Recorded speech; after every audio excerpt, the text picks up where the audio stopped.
নতুন পরিচয় হয়েছে। পরিচয়টা কি জানেন?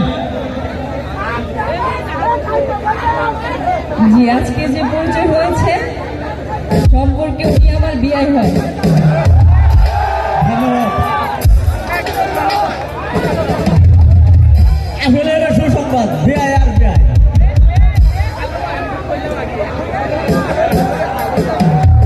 সম্মানিত সুধী, তাদের সাথে আরো অনেক অতিথি শিল্পী আছে। আপনারা ধৈর্য সহকারে গান শোনান, যতক্ষণ চাইবেন ততক্ষণ গান চলবে।